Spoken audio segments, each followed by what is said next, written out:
नमस्कार मित्रांनो, मी स्वाती तोरसेकर एशा पृथ्वीमध्ये तुमचं स्वागत करते. शुक्रवार हा दिवस नेहमी निवडला जातो. कशासाठी?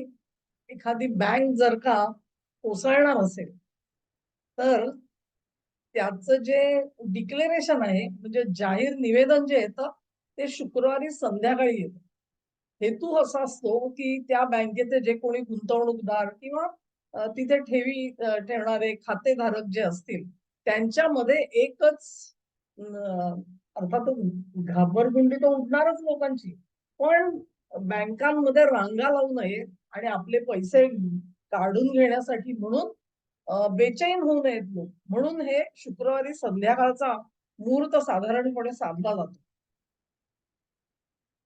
बरोबर ऐकताय तुम्ही. अमेरिकेमध्ये पहिली बँक कोसळलेली आहे. या वर्षातली पहिली बँक कोसळलेली आहे. शिकागो शहरामध्ये. Metropolitan capital bank and trust ही शिकागोमध्ये असलेली इलिनॉय राज्यातली बँक ही कोसळलेली आहे, असं इलिनॉयच्या department of financial and professional regulation ह्या ऑथॉरिटीनी त्यांचं हे आम्ही सगळं त्यांचं काम जे आहे ते बंद करतोय असं जाहीर केलं.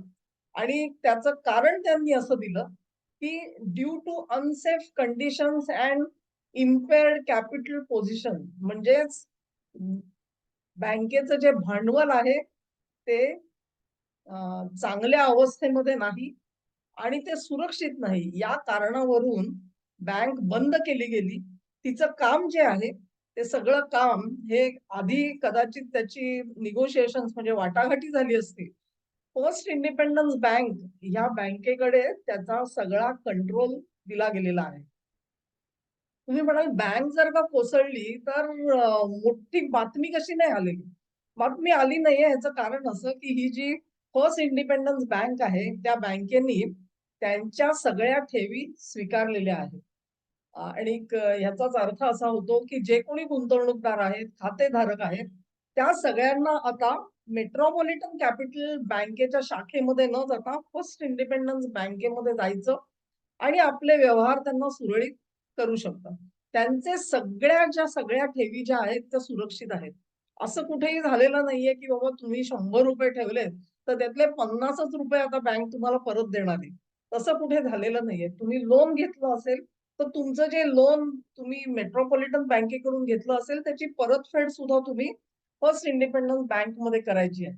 त्यामुळे अ, जो कन्झ्युमर आहे म्हणजे जो ग्राहक आहे त्याच्यासाठी ही फार मोठी काही बदल झालेला तुम्हाला दिसणार नाही. परंतु मुळातच ही बँक अपयशी ठरली आणि ती बंद पडली.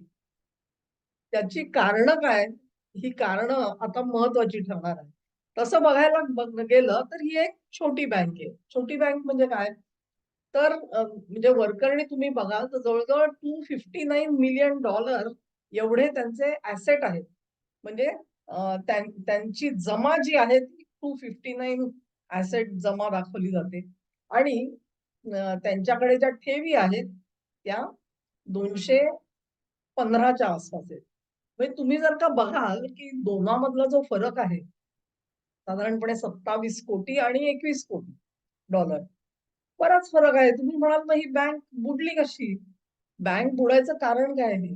तर बँक बुडायची कारणं जी आहेत ती कारणं लोक असं सांगतायत म्हणजे त्यातले 2 तज्ञ. एक आहेत त्या बाईसाहेब ह्या स्वतः बँकेच्या ऑडिटर म्हणून त्यांनी काम केलेलं आहे. दुसरे जे आहेत ते अशा पद्धतीचे बॅलन्स शीट वरून त्यांनी अनेक गोष्टी बँकेमधल्या ज्या गफलती आहेत त्या दाखवून द्यायचा प्रयत्न केलाय. तुम्हाला आठवत असेल 2023 साली सुद्धा अशीच परिस्थिती आली होती. सिलिकॉन व्हॅली बँक ही अशीच पडली आणि ती बँक पडली म्हणून आणखी 2-4 बँका सुद्धा पडल्या. त्यावेळी काय झालेलं होतं? त्यावेळी असं झालेलं होतं, की ह्या बँकेनी आपल्याकडच्या ज्या ठेवी आहेत, त्या ठेवी सगळ्या यूएस ट्रेझरीमध्ये टाकलेल्या होत्या. आता बायडेन सरकारने काय केलं, की नवीन जे बॉन्ड काढले त्याला जास्त इंटरेस्ट रेट दिला. जास्त इंटरेस्ट रेट दिल्यानंतर बँकेचे जे ठेवीदार होते त्यांनी आपापल्या रकमा काढून घेतल्या आणि रकमा काढून घेतल्या कारण त्यांना तिथे जास्त इंटरेस्ट मिळायला लागला. त्यामुळे बँकेकडची शिल्लक संपली आणि बँक बुडाली म्हणून जाहीर करावं लागलं. आणि तिच्यावर अवलंबून असलेल्या आणखी ज्या बँका होत्या त्या सुद्धा आणि मग त्यांच्यावर अवलंबून असलेल्या आणखी बँका वगैरे असं ते कॅस्केडिंग इफेक्टनी गेल्या वेळेला काही गोष्टी घडलेल्या आठवत असतील. यावेळेला तसं घडलेलं नाहीये. म्हणजे या बँकेला हे संकट आलं नाही असं नाही. बॉन्ड रेट्समध्ये जे बदल झाले त्याच्यामुळे जो तोटा झाला तो बँकेनी उघड-उघड मान्य केला. त्यांच्या बॅलन्स शीटमध्ये तो दिसतो, की बाबा अमुक-अमुक जी आमचं जे नुकसान झालेलं आहे हे या बॉन्ड रेट्सच्या बदलांमुळे झालेलं आहे. म्हणजे त्या बाबतीमध्ये ही बँक प्रामाणिक आहे असं दिसतं. याचाच अर्थ असा, की ते जे ॲसेट सांगतायत ना, त्या ॲसेटमध्ये गफलत आहे. म्हणजे तुम्ही आमच्याकडे 26 कोटी आहेत डॉलरच्या किमतीचे. त्याच्यात काय गफलत आहे, असा आपण विचार करायला पाहिजे. तेव्हा लक्षात येतं, की त्यांनी जी कर्ज दिलेली आहेत, ती कर्ज धोक्यामध्ये आहेत. ती कर्ज धोक्यामध्ये का आहेत? They are called bad debts. म्हणजे आपल्याकडे सुद्धा एन-पी-ए ज्याला म्हणतात ना, non performing asset. Non performing ॲसेटचा अर्थ असा, की बँकेने कर्ज तर दिलेलं आहे. अनेक वेळेला काय असतं, की ती प्रॉपर्टी असते ती गहाण सुद्धा ठेवलेली असते बँकेकडे. पण मुळात ना त्या प्रॉपर्टीची तेवढी किंमत असते किंवा ते जे कर्ज दिलेलं आहे, ते कर्ज परत मिळवण्याचे दुसरे मार्ग सुद्धा बँकेकडे नसतात. अशा वेळेला त्याला नॉन परफॉर्मिंग ॲसेट म्हणतात आणि हे नॉन परफॉर्मिंग ॲसेट या मेट्रोपॉलिटन कॅपिटल बँकेमध्ये असायची खूप दाट शक्यता आहे.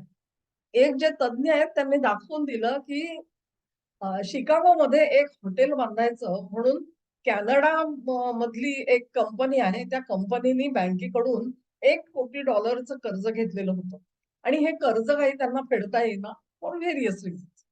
आता 2020 सालापासून हे माहिती आहे, की हे कर्ज जे आहे ते त्यांना फेडता येत नाही.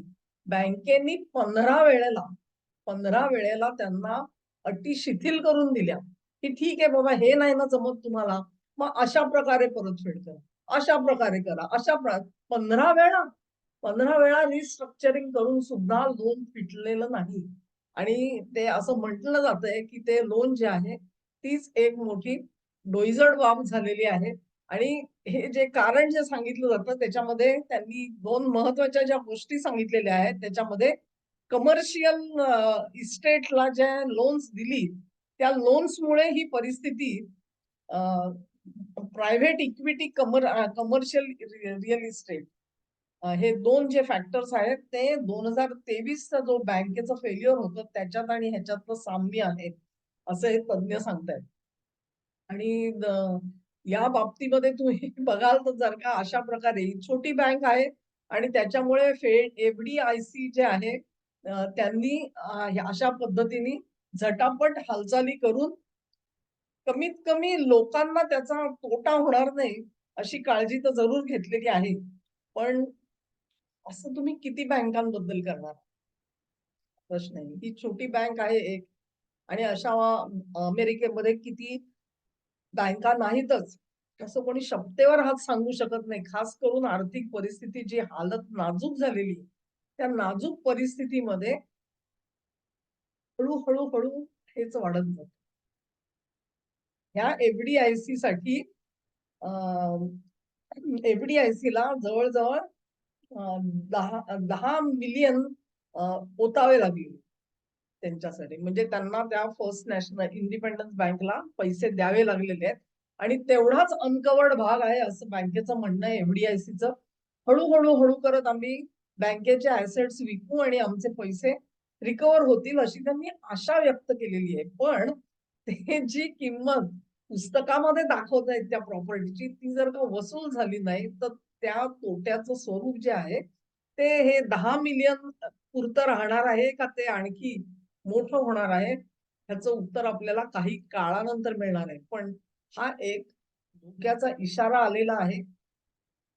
कारण अमेरिकेमध्ये जी आर्थिक परिस्थिती अतिशय नाजूक होताना दिसतंय आपल्याला, त्याच्यामध्ये हे अशा बातम्या येणं, ही फारशी काही चांगली गोष्ट नाही. एक गोष्ट चांगली झालेली आहे, ही फार मोठी बँक नसल्यामुळे तिच्यावर अवलंबून असलेल्या बँका आणि पडल्या, मग त्यांच्यावरच्या पडल्या. अशी साखळी आता निर्माण झालेली आपल्याला दिसत नाही. पण इथून पुढे असं होणारच नाही, अशी गॅरंटी सुद्धा कोणी देऊ शकत नाही. एक दुसरी बाब जी ह्या बँकेशी निगडीत नाहीये, पण तरी सुद्धा असं सांगितलं जातं, की आर्टिफिशियल इंटेलिजन्सचा एवढा मोठा बागुलबुवा केला गेला आणि त्याच्यासाठी बँकांकडून भरमसाठ कर्ज घेतली गेली. ती कर्ज जी आहेत ती आता बँकांनी बँका रिकॉल करायचा प्रयत्न करतायत ते. कारण त्यांना कळतंय की हा पैसा राहणार नाही. आता ज्या मोठमोठ्या कंपन्यांनी आर्टिफिशियल इंटेलिजन्समध्ये आम्ही संशोधन करतो, त्याच्यात अमुक करतो सांगून मोठं जे गुलाबी चित्र रंगवलं गेलं, त्याच्यामुळे सुद्धा अमेरिकेतल्या अनेक बँका ह्या अडचणीत आलेल्या आहेत. हे संकट हे गहिरं किती होईल, हे आज आत्ता आपण सांगू शकत नाही आहोत. पण तरी सुद्धा ही एक चाहूल लागलेली आहे असं मी स्वतः मानते आणि ह्याच्या पुढच्या ज्या बातम्या आहेत त्या आपण त्याचा मागोवा जरूर घेतो. हा व्हिडिओ तुम्हाला आवडला असेल अशी आशा करते. तुम्हाला आवडला असेल तर लिंक शेअर करा, व्हिडिओला लाईक करा, चॅनेलला सबस्क्राईब करा आणि सहकार्य माझ्यासोबत असंच राहू द्या. नमस्कार.